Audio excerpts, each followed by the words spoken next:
welcome to today's Twinkle Live chat for parents. And this is our final instalment for the Plants Lives, which I have delivered on one on Key Stage 2, one on lower Key Stage 2, one on Key Stage 1, and this one is for Upper Key Stage 2, which means it's for parents of children who have children in Year 5 and Year 6.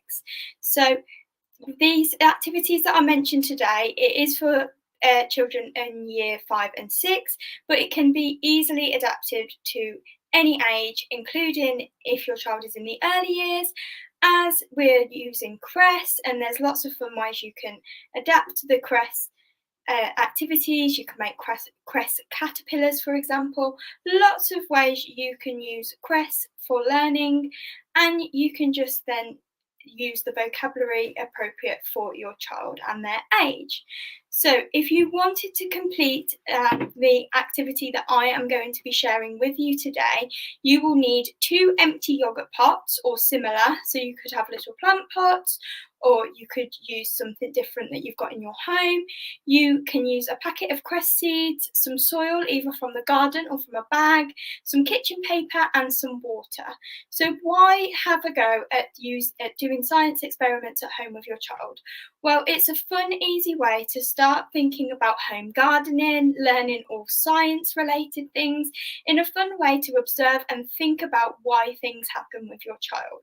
So all the way back to last Monday's live, where I mentioned a Ziploc bag, you can relate this activity that I'll mention to you today to that live, or if you haven't caught that live from last Monday, you can go back on our page and have a little look to find last Monday's live and last Wednesday's live, which is all about Key Stage 2 and lower and Key Stage 1 plants. So I'll just have a little look at the comments. If you've got any comments, maybe about what equipment you can use, pop them in there and I'll have a look and get back to you. So today we are going to explore why plants need soil to grow.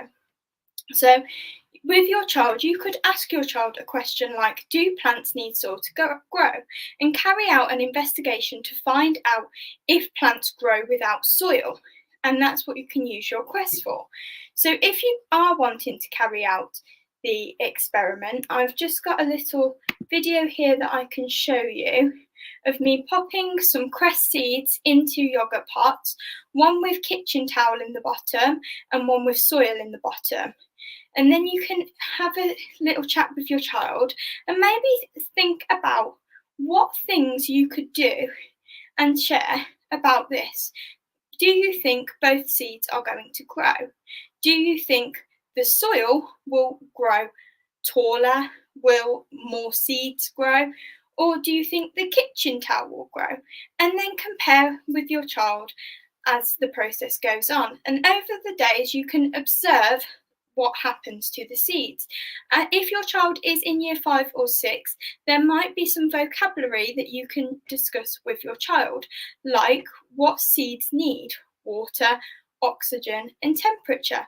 So you could then think about where's the best place to place your yogurt pots that has been filled with soil and kitchen paper, and where to put it. Do I put it in the cupboard where it's dark, or do I put it in the window where it's light? And think about which one will have the better temperature, water, oxygen to germinate. And your child might know what germinate means. Germination is the process of a plant growing from a seed into a seedling. So after a few days, you might see your cress start to grow in this first picture here into seedlings before it grows into cress. So this takes days, so you can discuss with your child and perhaps even do multiple. Put one in a cupboard, put one in the window and compare the difference. And talk about your child, the process, what is happening and why do things happen, and get them thinking about why things happen. So you can think about the sunlight, you can think about if it's in more darkness, and you can talk to your child as well about the nutritional values that cress has. They might know that cress has lots of vitamins, and it is also a really cheap and great way for looking at germination and the process, which is a really easy thing to do. So I've done this over a week, and after a week, I have noticed my pot that had soil in grew some cress where it was a little bit taller than the cress that was on the kitchen towel. But both pots grew. And you could discuss with your child why this happened. If yours didn't do that and something different happened, that's fine. Talk to them about what has happened. Talk to them about the water and the oxygen taken in through the seed and the seed coat, and how the seed coat takes in the water and the oxygen, turns into a seedling and grows into our cress. And you could explore and research all types of different vocabulary with your child as well. And remember that science investigations create and generate lots of explanations for things. So this could be an activity that you do indoors, outdoors. It's very versatile. You can do it wherever you would like and have the space. And there is a really great booklet on year 5 for year 5 and 6 age children, where you can also give ways to solve answers for a giant activity map where there's a QR code to scan on it.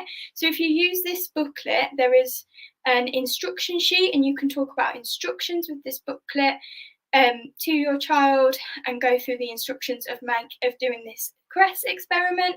And there's also lots of other activities like that are age appropriate, like code breakers with lots of different mathematical links as well. So there's lots of activities there.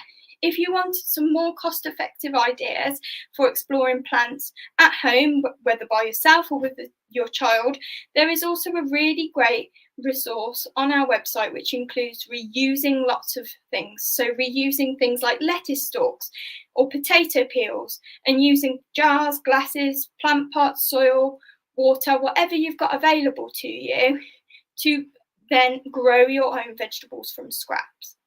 So I hope you've enjoyed today's live. Remember, any questions, ask away in the comments, and be sure to join me next Monday and Friday for all things photography. Looking forward to seeing you then.